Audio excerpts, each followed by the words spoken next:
we are extremely excited to give you the world premiere of the Modern Warfare 2 multiplayer trailer. Thanks again and enjoy the show.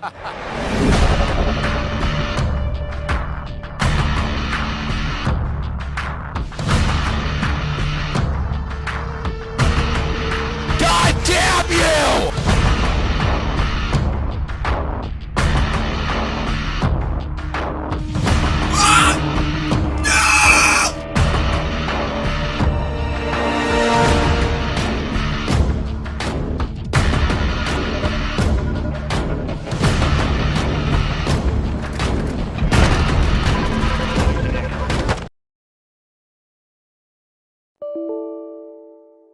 So it's gonna be one of those kind of games, huh? Well, it's that time of year again. Not Christmas, but when the beta for the newest Call of Duty comes out, and we all join forces, band together to make fun of its technical problems. There was quite a bit of hype for this game, and as expected, Modern Warfare 2 2022 has had... You know what, I can't do it. I can't do it. I can't call it Modern Warfare 2 2022. That's too many twos. I'm gonna call it Modern Warfare 22. Okay? We good? Modern Warfare 22 has generated a lot of buzz, as expected for Call of Duty, but this year I had a special feeling that Infinity Ward was just gonna knock it out of the park. They announced a sequel to Warzone, which is massive. It comes out 3 weeks after launch. There's this new third-person mode they're bringing back from the original Modern Warfare 2. Major improvements to vehicles, general quality of life upgrades. There's no 7.25 shotgun in this game. Claymores aren't unlocked at the very start. All this and more was coming in the sequel to quite possibly the best Call of Duty released in the last 5 years. Sure, MW 2019 was far from perfect, but nobody can deny that it laid a new foundation and made massive improvements to the game's engine, the way it looks, feels, and plays. It improved an engine we had all been getting very tired of. Whether you enjoyed multiplayer or not, I think at the very least you could say the game was refreshing, in the same way that drinking piss could be refreshing if you were stranded in the desert and you were Bear Grylls. And the only thing I can do is to drink my own pee. Personally, I loved it until it got too sweaty, and I also really enjoyed Modern Warfare's campaign. So expectations were through the roof for me. Surely, Infinity Ward will see what went wrong with the last 3 games and it'll all kind of be a bad little dream, right? Wrong! Thankfully, for the most part, Infinity Ward has not made these same mistakes as Vanguard Cold War in 2019. Incidentally, Infinity Ward has made entirely new mistakes.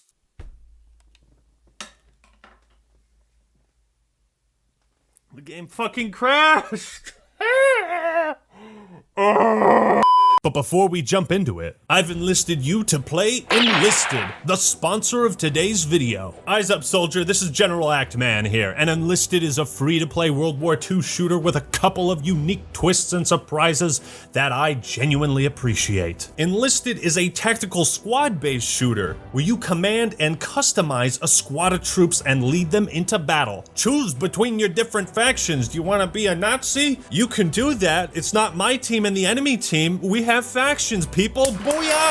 Booyah! The game's available on PC, Xbox, PlayStation. It's compatible with last-gen consoles as well. Crossplay, of course. I've always wanted to see squad-based FPS games more fleshed out. I loved Republic Commando, and this gives me vibes from those missions in Black Ops 2 where you got to swap between your different squads. It's like, I love that kind of gameplay. There's a progression system. The more you play, the more resources you get to upgrade your troops, buy them new weapons, unlock more guns, equipment. My strategy, I'm just going straight numbers, man. I'm buffing my squad up. We're going Russian tactics, swarm and overwhelm. Human life means nothing. Enlisted is totally free to play. So give it a try. Download it right now. Go click the link in the description, and if you do, I'll hook you up with a special little bonus, some extra squads and weapon orders. Thank you for supporting the channel, and thank you Enlisted for sponsoring this video. And now for something completely different. Let's start with the awesome before we move on to what's bad. Maps, though visually unremarkable, they all played pretty well. I had virtually no complaints. It felt like every location set piece was something I'd seen before, but you know, as the old saying goes, this space needs to be fun before it's pretty. Like Cold War, the maps feel like a mix of the more creative yet oppressive style of 2019's maps with the streamlined, more basic, understandable layouts of Vanguard and Black Ops 4. I never felt like I didn't have the option to flank my opponents, which is always nice. One thing I feel is missing though is like more interaction on the maps. You know, Cold War had that one with all the boats and you could zip line to and from each one, and that was super cool. More of that stuff, please. One thing I found pretty funny, by the way, is before you hop into matchmaking, you get this little pop-up that Activision makes you accept, and it says, Code of Conduct. You agree to be respectful and not a piece of shit. Meanwhile, YouTube thumbnail guy is like, new impossible challenge. Call of Duty fans try not to be racist. 99% fail. But on the real, I think this is a good step towards combating toxicity. I just hope that doesn't come at the cost of heavily censoring trash talk. You know how I feel about that. So nobody on my team can even get 10 kills, right? So y'all can't even get 10. Don't even buy the game. You can't even get 10 kills. Don't even buy the game. Shut the fuck up, bitch. Suck my dick. Fuck you and your mama. I'll fuck that hoe and leave.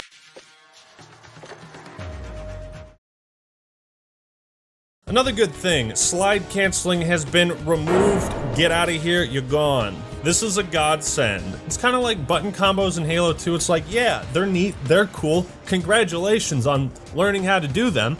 I don't want to have to. I don't want to have to be slide canceling around like a fucking chimpanzee on a water slide just to compete in a game that's supposed to be social. Black Ops 1 fans rejoice, the dolphin dive has returned. But unlike Black Ops 1, dolphin diving actually feels like it's tactical now. I've used it plenty of times to like jump into cover when bullets were hailing down, so that's cool. Wall hanging is a fun idea. Definitely gonna see some viral clips come out of this. Practicality-wise, very small, I think, but we'll see. Oh, you can hang off that? What the fuck? That's getting patched. Oh my god! You can totally ambush people like this. Oh god! No, I wanna watch that kill cam. Imagine that in first person mode. Like, the only reason he saw us was because of third person. So that's cool. It also makes pistols a bit more usable. And to add on to that, the new reload system is kind of unique and cool where like, even if you can't reload cancel, it really helps LMGs to, you know, you start reloading, and if you want to sprint, you're still in the reloading phase. So if you've done half of the reload animation, you start sprinting, you go back, you only have half to do. You don't have to go through the whole animation again. This is cool.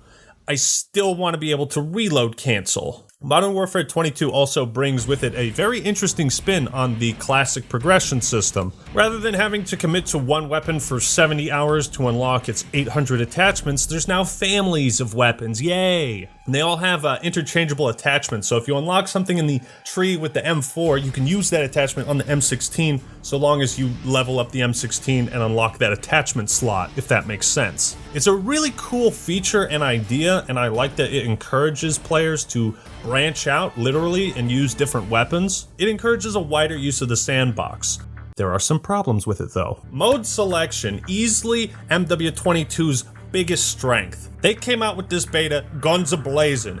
This shit was being updated every single day with new modes and new maps, and number one, they didn't just launch this beta with TDM, domination, and hardpoint. It's like, thank you for bringing some new stuff. Secondly, with prisoner rescue and all these one life modes, they're kind of like, hey Rainbow Six Siege players, we got something for you. Come on, try it out. Come on, who knows? You might like it. Like prisoner rescue especially, I feel appeals to the Siege and Counter-Strike audience, which is cool. Ground War also functions as a pretty competent iteration of Battlefield's Conquest mode, and would you believe it's actually a better version of Conquest than what the latest Battlefield game came out with. There's these helicopters you can fly over the map and people can spawn in them, and they just fit like 10 guys in there and everyone just airdrops onto a point. That shit is so awesome. I think that's pretty innovative to add to a non-Battle Royale mode. The third-person mosh pit is the surprise highlight here. I genuinely did not expect to have as much fun with it as I did.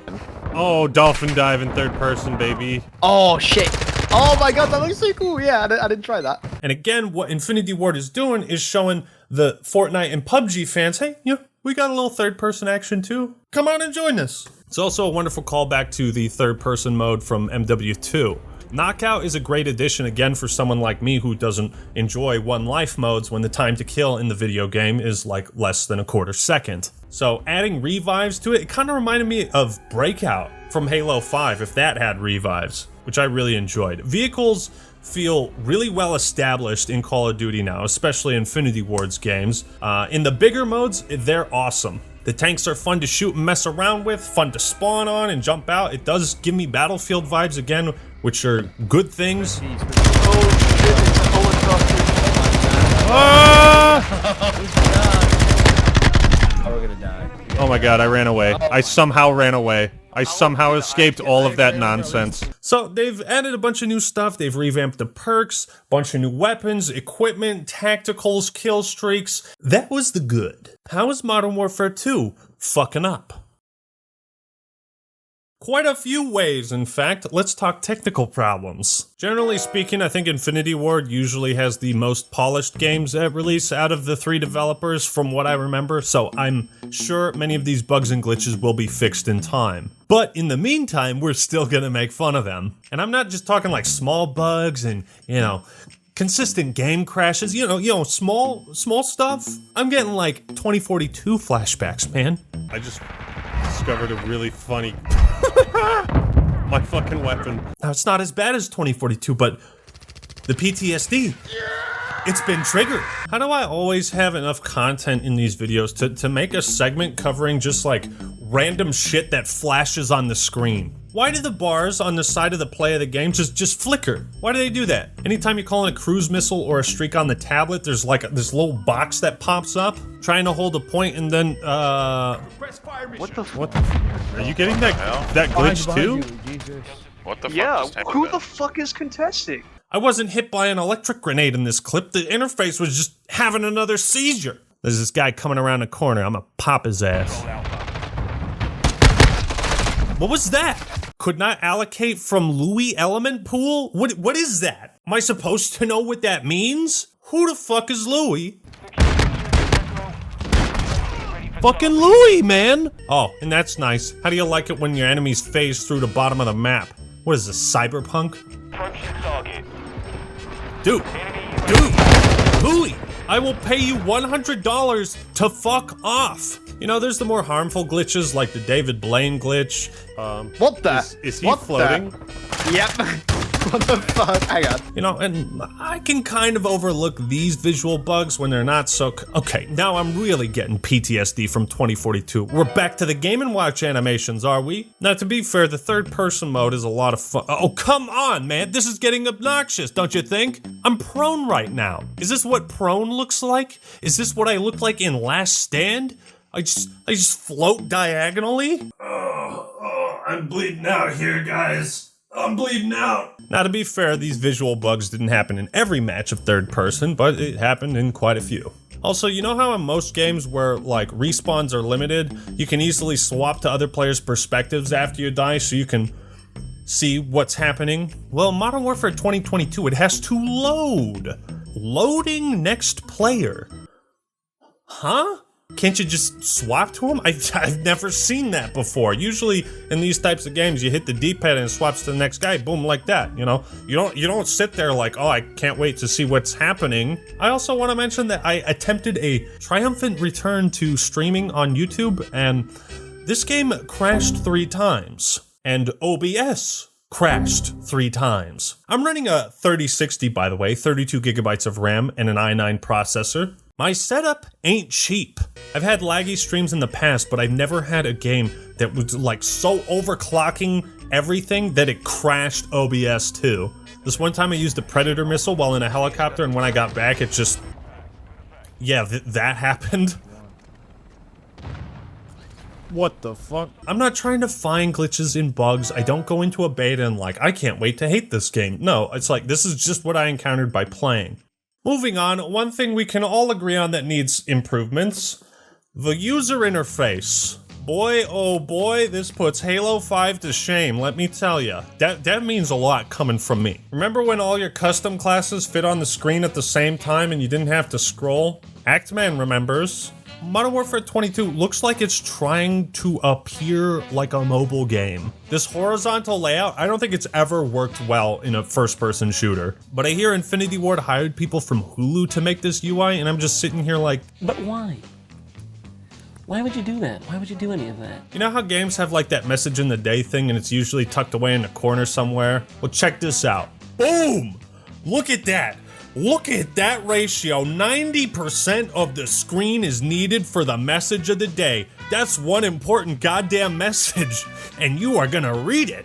This game is obsessed with having giant boxes that take up half of the screen for no goddamn reason. Just display the information I need. You go to the friends list and it's a bunch of horizontal boxes. It's like, no, just make it a list. Do you write a fucking grocery list sideways? No, you don't. You write it down like a normal human being. I'd prefer the menus do their job of making it easy to navigate the menus rather than the UI people trying too hard to make their game look unique and cool. Probably my favorite fuck up is in the friends list. If you try to scroll, you'll notice it only displays 4 people at a time. You can only see 4 at a time. What the fuck? I don't need to see my guy. It's the friends list. Let me see my friends. Why is half of the screen not dedicated to the friends list? It's such a stupid complaint. I know, but like, look at that. Now, I can't read it. There's no words on it. There's no words there. Why is it more necessary to show me what my friends' characters look like than the list of people I'm trying to play this game with?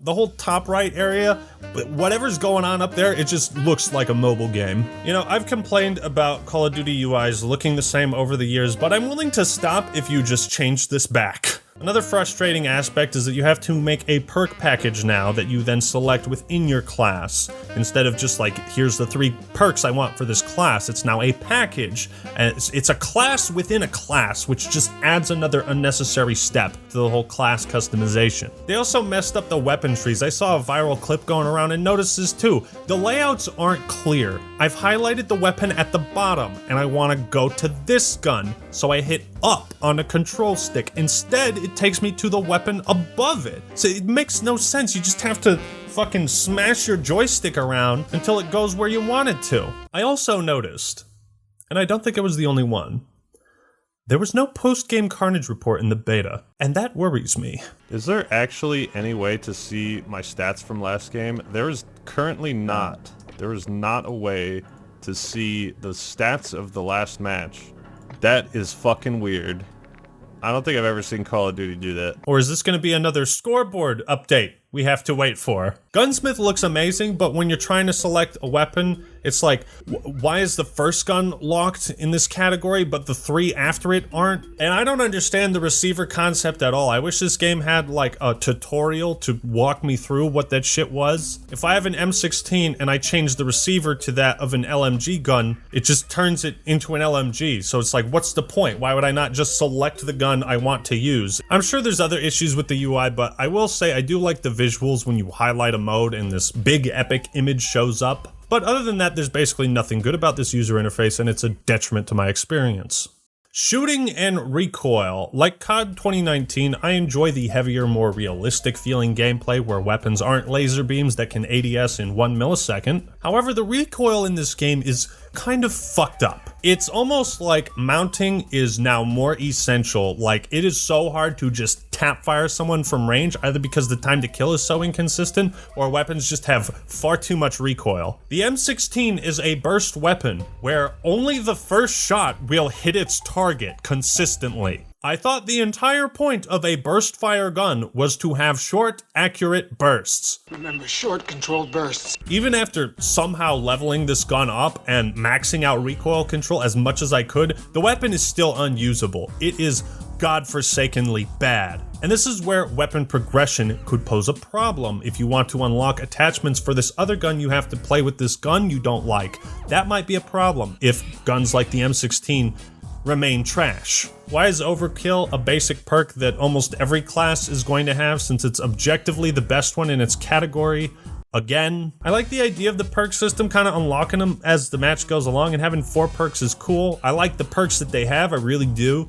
I just don't like how it's implemented. Now, here's my hot takes on the whole audio footsteps minimap debate. I'm gonna throw some curveballs your way with this, all right? I like the idea of footsteps being something that the player needs to account for, their own and their opponents. Maybe it's just my memory, but in older CODs, footsteps were hardly ever something I heard and could react to. I think this rewards the attentive player with more information. I think having dead silence as a field upgrade and not a perk makes some sense. And I believe that some changes to the minimap were necessary to make suppressors not OP.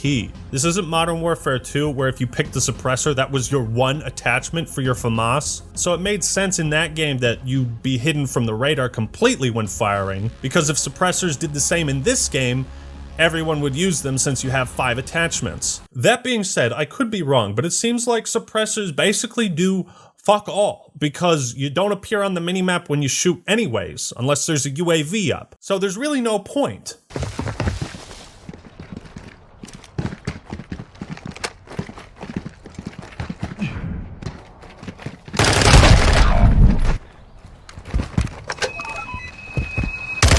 That's what your opponent hears when you activate Dead Silence. This is a field upgrade meant to be stealthy, and it gives away your position. It's the biggest piece of dog shit. Finally, if you played the beta and ever thought to yourself, did I just hear an elephant falling down the stairs into a china shop filled with explosives? If you ever had that thought, no, that was just the enemy's footsteps. At least they fixed the callouts from Modern Warfare. You remember when your guy would just be running around and he'd straight up be like, "Here I am, shoot me!"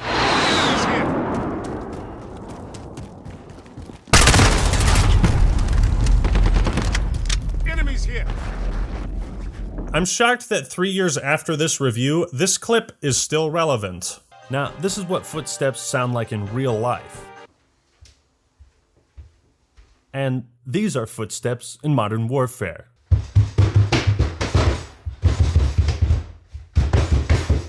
Fix the footsteps, man. It's not rocket science. Did anyone else think it was stupid that you didn't unlock a rocket launcher until level 21? So most people couldn't do anything about kill streaks, and if you played Ground War and Invasion, literally half the time or more somebody had a counter UAV up, but nobody could shoot it down? Just like Battlefield 2042, one of my biggest complaints is how difficult it is to see who's a friend and a foe. There's the issue of nameplates and visibility. Call of Duty can have a lot of stuff happening on the screen at once, so it's important to have visual clarity, because this is a shooter, and the objective is to shoot things. I can't fucking shoot anything.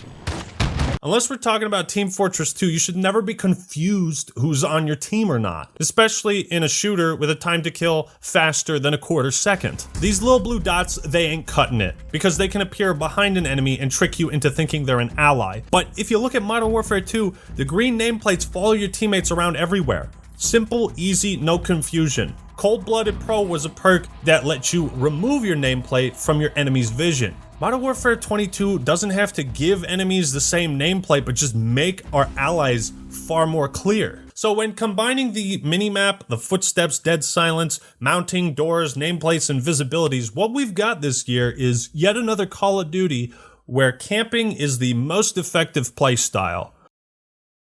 Now, besides my complaints with the game, what I'm mostly disappointed in is the style of Modern Warfare 22. It's a game that exemplifies the phrase, "the devil is in the details," because this feels nowhere near as cool or stylistic as Modern Warfare 2. The announcers might as well be commentating a fucking round of golf with how unenthusiastic they are. When someone called in an AC-130 in Modern Warfare 2, everyone knew. Yeah, there's a gunship in the air. Watch out, maybe. And once again, we're forced to engage with the pitifully boring operator system, which means we still don't have factions with unique identities, voice acting, or musical themes. We just get a random mosh pit of dudes and chicks with guns. But at least we got Gus. Backman, how'd you get this dude with the stash? How'd you pick this guy? I just got some sly moves, man. What can I say? I was gonna say, I was like, bro, I was like, yo, this guy's got a stash going right now. I think after Black Ops 2, Modern Warfare 3, the factions and announcers, they got real fucking lazy with them, let me tell you. Domination.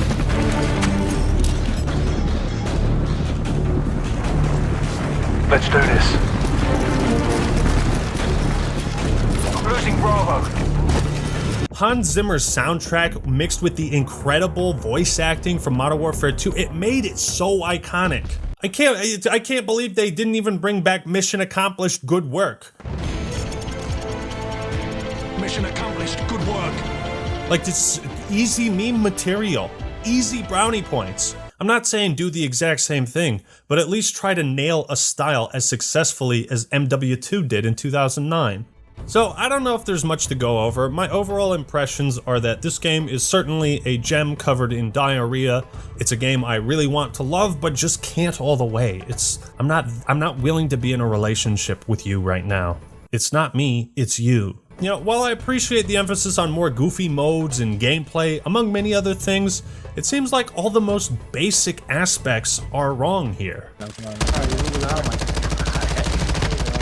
And that's how you miss every fucking shot. I want to love Modern Warfare 22, but the way things are looking, I'm really not sure if Infinity Ward is going to make those necessary changes that I and many other people really want to see happen. Still, I'm gonna buy it, play it, review it, just for you. The campaign, I'm sure, is gonna be fantastic. Hopefully they don't screw up Spec Ops again, and maybe I'll give Warzone 2 a shot. Thank you all for watching. Don't forget to check out Enlisted. Give it a try. Download it today and get some extra cool bonuses. And I'd like to give a well-deserved and long overdue shout out to all my top patrons over the years. Maurizio12, Lucas Haynes, English, Rora Chan, Kenny D, John, Corey Nurse, NFG 12 Lokes, Alex Tresidern, Kalinda Carman, LaJam, Clayton Bibb, Addison Giuseppe, Cosmo, Jazan, Beep, Chase, Scion of the Emperor, Reese the Beast, Salazar Mageddon, Blake Thompson, LJ Patty 97, Frankie Pierce, Dominic Scotch, Martin Erickson, Brick Chin, Dr. Muller, Jonathan DeMoisey, Steve Huntzinger, Joseph Schlee, Rose Graham, Taylor, HODL, Eric Johnson, Cord Gamer, The Order of Chen, Ryan Ovenden, Nuckin Futz, Zachary Liberty, Arvina Amiri, Sam Harrell, Matthias Schenker, Marsman Gaming, Gum, Rex, Hitchagood, Benjamin Carson, and Mark Spill. Thank you guys all so much.